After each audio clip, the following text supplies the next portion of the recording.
It's almost! He's done it again! Unbelievable! Oh, straight into the roof of the net. Nice one. Straight down the middle. So a good performance from both. Hello, you're watching First Sports. I am Utsav Parekh. Let's get started.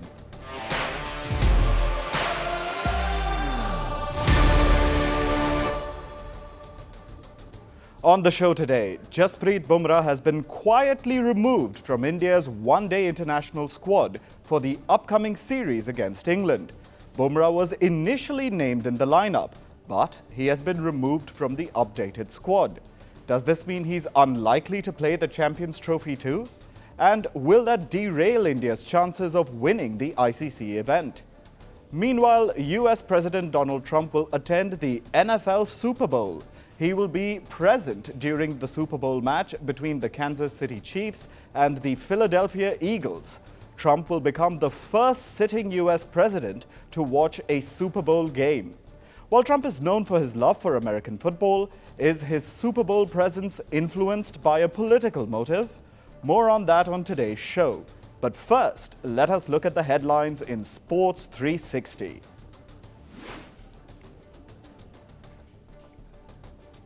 Starting with cricket, Australia captain Pat Cummins is likely to miss the ICC Champions Trophy, which is starting in 2 weeks.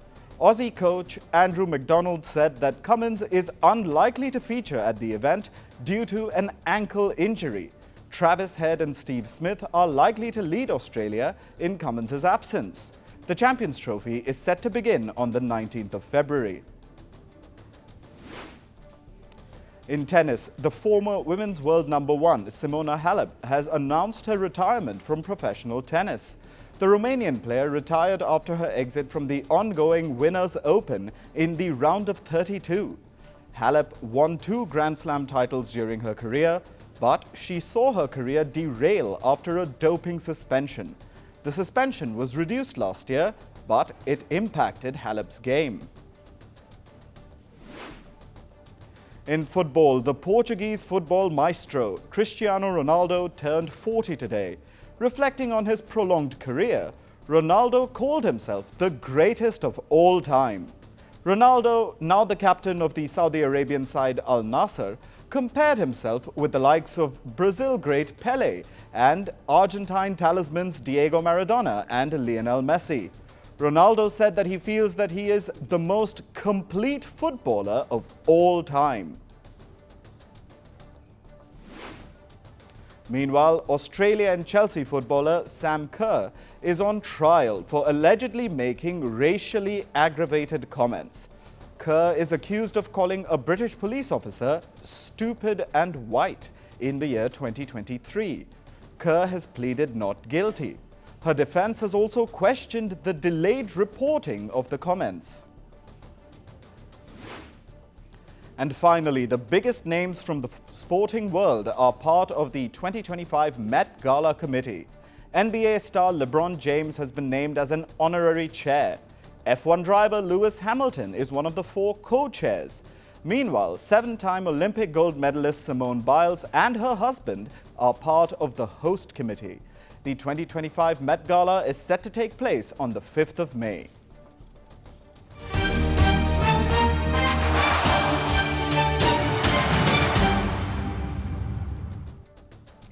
India are set to host England in a one-day international series starting tomorrow. It's a precursor to the ICC Champions Trophy, which kicks off in 2 weeks. In other words, it's a warm-up competition, an important series in the build-up to the ICC event. It's a chance for both India and England to find their winning combinations. For India, though, there's a major headache: the absence of premier pacer Jasprit Bumrah due to injury concerns. India's cricket board, the BCCI, has quietly removed Bumrah from the 16-member ODI squad for the England series. Bumrah was initially part of the lineup and was expected to play against England, especially after the BCCI's chief selector, Ajit Agarkar, opened the possibility of the Pacers' comeback in the final ODI. With Bumrah, we are waiting to hear about his fitness and when he is likely to be available. At the moment, I don't think he is likely to be fit for the first couple of games, at least from what we gather. We will probably hear more in the next week or so about his fitness. This was one of the reasons why Bumrah was part of the ODI squad. Both the BCCI and the team management were hopeful that the Indian pacer would be fit to play before the Champions Trophy, even if that meant Bumrah's comeback was in the final ODI against England. But ever since the Indian speedster went down with back spasms in the final Border-Gavaskar Trophy test in Sydney last month, the suspense around his fitness has only grown. Bumrah is currently being treated at India's National Cricket Academy, or NCA. The NCA is yet to release an official statement. No update regarding Bumrah's current situation has been given. But we know how the NCA works. This isn't the first time we're witnessing suspense surrounding an Indian pacer's participation for a mega event. During the recent Border-Gavaskar Trophy, it was Mohammad Shami in place of Jasprit Bumrah. Shami didn't play any international cricket for a year, but he was expected to make a comeback for the final two tests of the series against Australia. This was because Shami was flourishing in domestic cricket and playing the local matches with ease. But despite that, the NCA didn't feel that he was fit enough to play international cricket. So when the NCA kept delaying Shami's comeback, it frustrated the Indian skipper, Rohit Sharma. About Shami, it's time somebody from the NCA talks. Those guys are the ones who need to give us an update. I understand he is playing a lot of cricket back home, but there have been some complaints about his knee. Fast forward to this month. Instead of Shami, it's Bumrah now. Is the NCA making the same mistake it did during Shami's case? Because what Shami's absence did was put extra pressure on Bumrah during the Border-Gavaskar Trophy. One single pacer was carrying the burden of India's bowling attack. My biggest concern about India when they came for Australia in the Test series was Bumrah not having Shami there as a backup and him having to burden most of the load. And that's probably what happened. It might even have something to do with why he got hurt. A senior pacer like Shami was missing, and the team was heavily reliant on Bumrah. Indian captain Rohit Sharma even forced Bumrah to bowl when he was tired.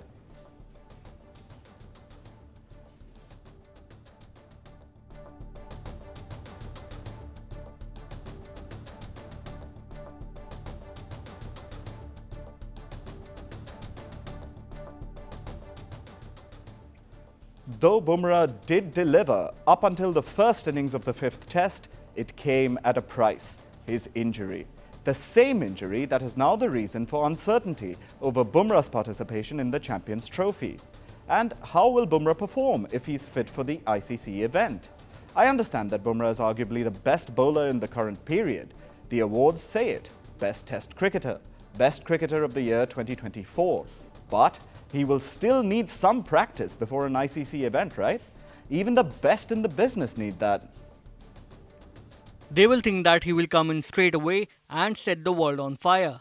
It's never that easy when you come back from injury. The second possibility is that Bumrah misses the Champions Trophy entirely.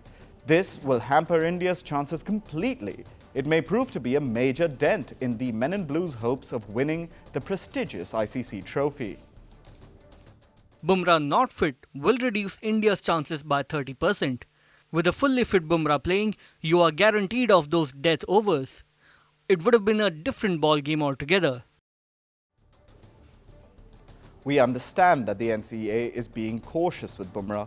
Given that he's the biggest weapon India has, they wouldn't want to rush him and make it worse for the Indian pacer. But what about Bumrah?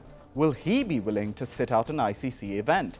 Because when reports started emerging about the extent of his injury and him needing prolonged bed rest, Bumrah quashed all those reports.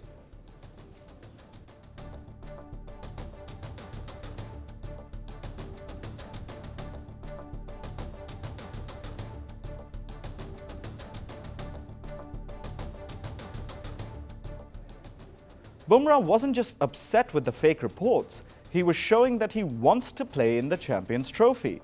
He wants to win another ICC event for India. And he's doing everything to make a comeback. Maybe it's time the NCA issues some clarity on Bumrah's availability. India is without their experienced pacer. Mohammad Shami has just returned to international cricket. He only played one T20 international out of the 5 against England. What India need is a fully fit Bumrah to accompany Shami, to share the load between the two. What remains to be seen is, can Bumrah make a comeback from his injury, or will the NCA have to rush the bowler, which could be catastrophic. America's biggest sporting event, the Super Bowl, will add another chapter to its historic legacy over the weekend. The Kansas City Chiefs will take on the Philadelphia Eagles in a repeat of the 2023 finale. The hype surrounding the revenge match is already on the rise. Celebrities have announced their traditional crazy weekend parties. Top brands are shelling out as much as $8 million for a 30-second advertisement spot. This proves that the NFL season finale is expected to be a historic one. The Kansas City Chiefs are eyeing a record 3rd consecutive title. But it will also be a special night because the White House has confirmed the presence of US President Donald Trump. It'll be the first time a sitting US president will attend the Super Bowl. But will Trump's presence make a bigger political statement as the Boycott Super Bowl sentiment grows? Our next report unpacks how historic the 59th edition of the Super Bowl could be. Ever since Donald Trump returned to the White House as the President of the United States of America, the Republican has vowed to make a statement with pretty much every action he takes. Be it giving an extended life to TikTok in America, banning transgender athletes from women's sports, or riling up the American sporting world by imposing tariffs on Canada and Mexico, only to take them back a day later. And all that in less than a month of becoming the US's Commander-in-Chief. With the Super Bowl approaching on Sunday, the US president is waiting to take out another one of his trump cards. The White House has confirmed that Donald Trump will become the first sitting US president to attend the Super Bowl, a decision which is expected to add more fuel to the already raging fire surrounding the Kansas City Chiefs versus Philadelphia Eagles clash. Ever since the Kansas City Chiefs were confirmed as the finalists of the 2025 edition of the Super Bowl, Boycott Super Bowl sentiments have started growing. While the Chiefs are eyeing to win a three-peat, something which hasn't been done by any NFL team ever, they've also been accused of getting preferential treatment from the match officials. Fans have accused referees of giving decisions in favor of the Chiefs and their star player, quarterback Patrick Mahomes, tarnishing the excitement surrounding the much-anticipated rerun of Super Bowl 2023.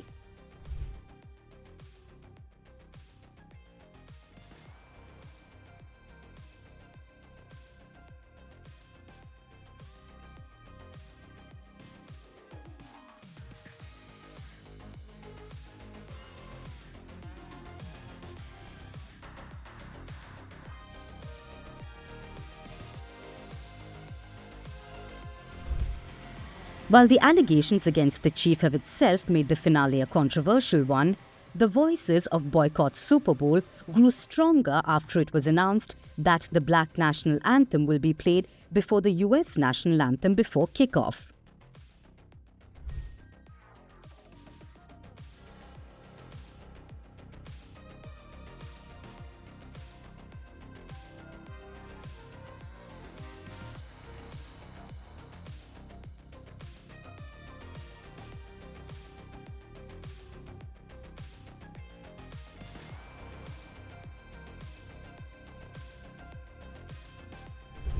And how does Donald Trump fit into all of this? The tradition of the Black National Anthem started in 2020 following the death of George Floyd at the hands of a police officer.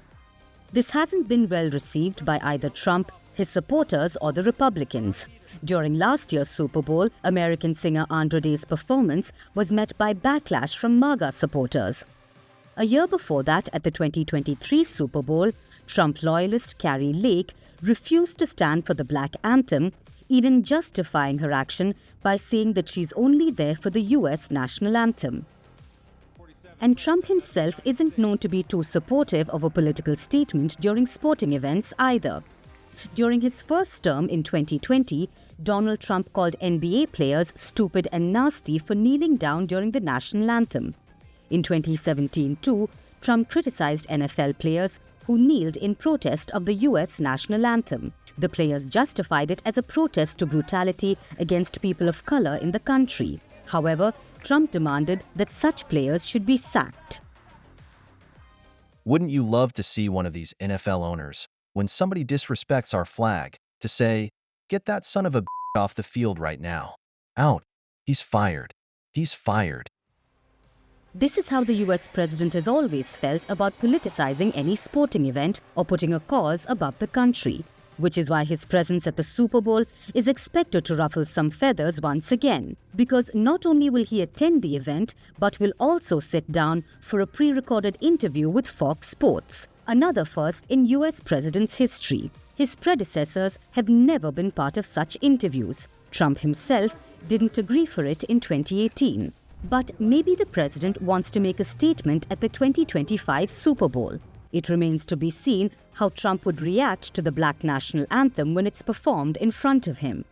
The US president is known to be straightforward and for speaking his heart out. Will he completely disregard the Black National Anthem to show his political stance? Or will he be neutral given he's the president of the United States of America?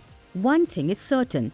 Irrespective of whether the Kansas City Chiefs manage to do a three-peat or not, Trump's presence is bound to make the Super Bowl game a historic one. And now it's time for Last Serve.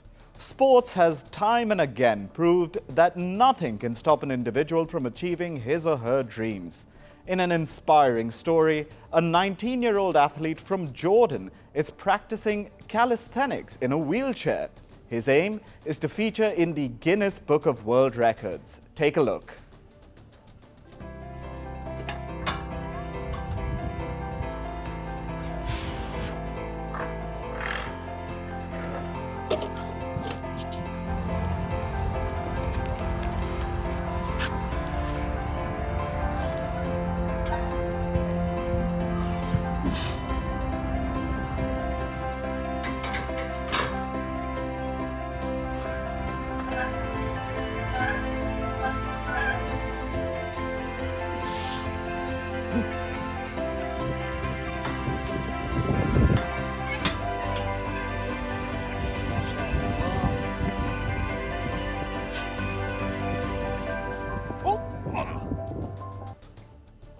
That's all for today on First Sports. Thank you for joining us. I'm Utsaf Parekh and we'll see you back right here tomorrow. Stay informed and stay tuned to First Post.